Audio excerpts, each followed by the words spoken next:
Hey guys, welcome back to my channel. This is Praveen, BSc nursing third year student అనమాట. So ఈ video వచ్చేసి only బాయ్స్కి అనమాట.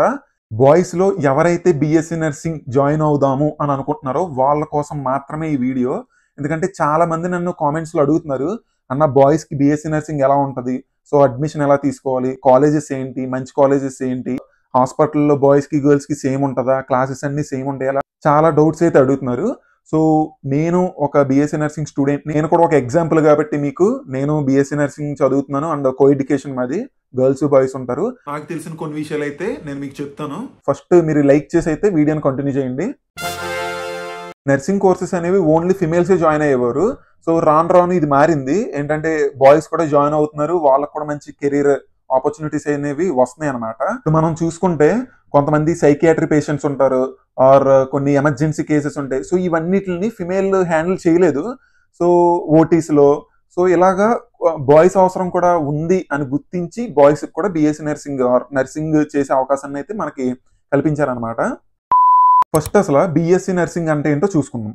BSc nursing అంటే ఇది ఒక 4 years ప్రొఫెషనల్ కోర్స్ అనమాట. అంటే డిగ్రీ కోర్సు, యూజీ కోర్స్ అంటారు. సో 4 years ఉంటుంది. 4 yearsలో ప్రతి ఇయర్కి 2 సెమ్స్ అయితే ఉంటాయి. అలాగా 8 సెమ్స్ ఉంటాయి.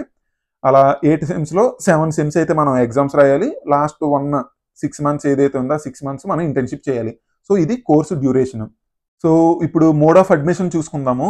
నేను లాస్ట్ ఒక 10 days బ్యాక్ ఒక వీడియో చేశా, అంటే BSc nursing course full details అని.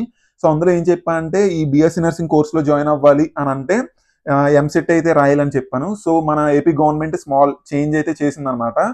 ఎవరైతే బిఎస్సీ నర్సింగ్ జాయిన్ అవుదాము అని అనుకుంటున్నారో ఏపీలో, వాళ్ళకి సపరేట్ ఎంట్రన్స్ ఎగ్జామ్ అయితే కండక్ట్ చేస్తుంది. సో దాని నోటిఫికేషన్ ఇంకా రాలేదు. అఫీషియల్గా మనకి న్యూస్లో అయితే వచ్చిందనమాట. సో ఆ ఎగ్జామ్ పేరు APNSET, Andhra Pradesh nursing common entrance test. So ఆ ఎగ్జామ్ అయితే రాయాలి. ఏదర్ మీరు బాయ్స్ అయినా అవ్వండి, గర్ల్స్ అయినా అవ్వండి. మీరు బిఎస్సీ నర్సింగ్ ఏపీలో చెయ్యాలి అని అనుకుంటే ఖచ్చితంగా ఈ ఎగ్జామ్ అయితే రాయాలి. ఈ APNSET ఎగ్జామ్ నోటిఫికేషన్ రాగానే నేను ఒక వీడియో అయితే మీకు చేస్తాను. సో దాని గురించి వర్రీ ఏమొద్దు. సో మీరు ఎగ్జామ్ రాశారు అండ్ క్వాలిఫై అయ్యారు అండ్ మీకు మంచి ర్యాంక్ వచ్చింది, వెబ్ ఆప్షన్స్ పెట్టుకున్నారు, కాలేజీలో కూడా జాయిన్ అవుదామని అనుకున్నారు. సో ఇక్కడ వరకు చూసుకుంటే ఇప్పుడు ఏమేం కాలేజెస్ ఉన్నాయి అండ్ కాలేజెస్లో ఎలా జాయిన్ అవ్వాలి దాని గురించి మనం చూసుకుందాం. ఫస్ట్ థింగ్ వచ్చేసి, బిఎస్సీ నర్సింగ్ ఎక్కువ ప్రిఫరెన్స్ గర్ల్స్కి ఇచ్చేవారు ఒకప్పుడు. సో అందుకే కాలేజెస్ కూడా ఓన్లీ ఇప్పుడు నేను చూసిన చాలా కాలేజెస్ ఓన్లీ గర్ల్స్కే ఉన్నాయి. అంటే కో ఎడ్యుకేషన్ లేదు, గర్ల్స్ మాత్రమే ఉన్నాయి. సో ఇప్పుడు మెయిన్ డ్రాబ్యాక్ ఏంటంటే, ప్రతి గవర్నమెంట్ కాలేజ్ ఓన్లీ గర్ల్స్కే ఉందన్నమాట. మీరు గవర్నమెంట్ కాలేజ్లో చదువుదాము అని అనుకుంటే అది అవ్వదు. ఎందుకంటే చాలా మంది నన్ను కామెంట్ సెక్షన్లో అడిగారు, అన్న గవర్నమెంట్ కాలేజ్లో వచ్చిద్దా బాయ్స్కి సీట్ అని. రాదు. మీరు బిఎస్సీ నర్సింగ్ ఏపీలో చెయ్యాలి అని అంటే ఓన్లీ ప్రైవేట్ కాలేజ్ మాత్రమే మీకు ఆప్షన్. అండ్ ఉన్న ప్రతి ప్రైవేట్ కాలేజెస్లో కో ఎడ్యుకేషన్ ఉంటుందా అని అంటే ఉండదు. ఎందుకంటే చాలా కాలేజెస్లో కో ఎడ్యుకేషన్ ఒకప్పుడు పెట్టి ఇప్పుడు తీసేస్తున్నారు. ఎందుకు తీసేస్తున్నారు అంటే, చాలా మంది స్టూడెంట్స్ బిఎస్సీ నర్సింగ్ అంటే ఎస్పెషల్లీ బాయ్స్ కొంతమంది ఇంట్రెస్ట్తో జాయిన్ అవుతారు, కొంతమంది జస్ట్ ఏదో కోర్స్ చదివితే సరిపోయిద్ది అని అనుకుని జాయిన్ అయ్యే వాళ్ళు కూడా ఉన్నారు. సో అలా ఏమైందంటే, చాలా మంది స్టూడెంట్స్ జాయిన్ అయ్యి ఆ కాలేజ్లో అంటే డిగ్రీ కోర్స్ ఎలా ఉంటుంది, చిల్ ఎంజాయ్ అలా కదా.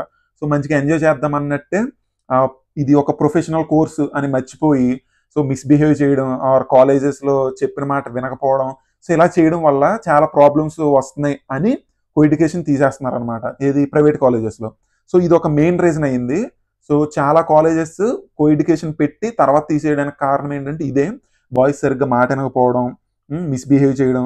సో ఇట్లా కో ఎడ్యుకేషన్ అయితే తీస్తారు. బిఎస్సీ నర్సింగ్ బాయ్స్ ఎవరైతే జాయిన్ అవుదాము అని అనుకుంటున్నారో వాళ్ళకి నేను చెప్పాలనుకుంటుంది ఏంటంటే, మనకు ఉన్నవే తక్కువ కాలేజెస్ కాబట్టి ఉన్న మంచి కాలేజీని చూస్ చేసుకుని మీరు మంచిగా చదివితే మీకు బెటర్, కాలేజ్కి బెటర్, ఫర్దర్గా ఎవరైతే జాయిన్ అవుదాం అనుకుంటున్నారో వాళ్ళకి కూడా బెటర్.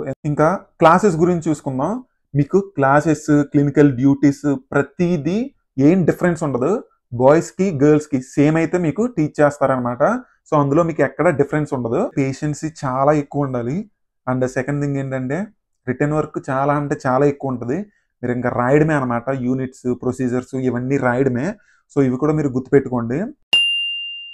బిఎస్సీ నర్సింగ్ మీరు జాయిన్ అయ్యారు అండ్ మంచిగా చదివేశారు, పాస్ అయిపోయారు, అంత బాగానే ఉంది. ఏదైనా ఒక హాస్పిటల్లో జాయిన్ అయ్యి ఏదైనా జాబ్ చేసుకోవాలి అని అనుకుంటే మిమ్మల్ని OT, emergency, psychiatry and mail ward ఈ డిపార్ట్మెంట్స్లో అయితే మిమ్మల్ని అసైన్ చేస్తారనమాట. అండ్ ఇంకోటి చూసుకుంటే మనకి ఏదైనా central government or state government జాబ్స్కి అప్లై చేసుకోవాలి అని అంటే ఏదైనా కాంపిటేటివ్ ఎగ్జామ్స్ రాసుకోవాలి అని అంటే సో రేషియో కూడా మనకి చాలా తక్కువ ఉంటుంది. ఫర్ ఎగ్జాంపుల్ నార్త్ సెట్ తీసుకోండి, 80-20% అయితే ఉంటుంది. సో ఒక 100 జాబ్స్ ఉన్నాయంటే అందులో 80 ఫిమేల్స్కే వెళ్తాయి అనమాట. సో మిగిలిన 20 మాత్రమే మనకి బాయ్స్కి అయితే ఉంటాయి. సో అంత టఫ్గా ఉంటుంది. సో ఇవి కూడా మీరు ఆలోచించుకుని జాయిన్ అయితే అవ్వండి. ఎందుకంటే ఏదో ఒక నార్మల్ డిగ్రీ కోర్స్ కావాలి, నాకు గ్రాడ్యుయేషన్ కావాలి అని జాయిన్ అయిపోయి చదివేసి వెళ్ళిపోతానంటే ఓకే, నో ప్రాబ్లం. కానీ మంచిగా మీకు బాగా సెటిల్ అవ్వాలి ఈ కోర్స్ తీసుకుని అని అనుకుంటే మీ సబ్జెక్ట్ మంచిగా నేర్చుకోండి. సో కాంపిటీషన్ కూడా బాగా టఫ్గా ఉంటుంది. జాబ్ కొట్టడం అంత ఈజీ అయితే కాదు. లేదు ఈ ఇండియాలో ప్రైవేట్ జాబ్స్ ఆర్ ఈ సెంట్రల్ గవర్నమెంట్ జాబ్స్ మనకొద్దు, మంచిగా లైఫ్ని ఇంకా ఎంజాయ్ చేసి లీడ్ చేసుకుందాం అని అనుకుంటే మీరు అబ్రాడ్ కూడా వెళ్ళొచ్చు. మనం అబ్రాడ్ కూడా వెళ్ళొచ్చు. సో దానికి కూడా చాలా ప్రాసెస్ ఉంటుంది, చాలా కష్టపడాలి. సో దాని గురించి కూడా ఏదైనా వీడియో కావాలి అని అనుకుంటే నాకు కామెంట్ సెక్షన్లో కామెంట్ చేయండి, నేను ఒక వీడియో చేయడానికి ట్రై చేస్తాను. సో ఈ వీడియోలో వచ్చేసి మనం బీఎస్సీ నర్సింగ్ అంటే ఏంటి, ఆ కోర్స్ డ్యూరేషన్ అండ్ కొంచెం ఇన్ఫర్మేషన్ అండ్ బాయ్స్కి ఎలా ఉంటుంది, ఎలా జాయిన్ అవ్వాలి, దీని గురించి అయితే మనం మాట్లాడుకున్నాం. ఈ వీడియో కనుక మీకు ఇన్ఫర్మేటివ్ కనిపిస్తే లైక్ చేసి, షేర్ చేసి, సబ్స్క్రైబ్ అయితే చేసుకోండి. సో నెక్స్ట్ వీడియో కోసం stay tune. Thanks for watching.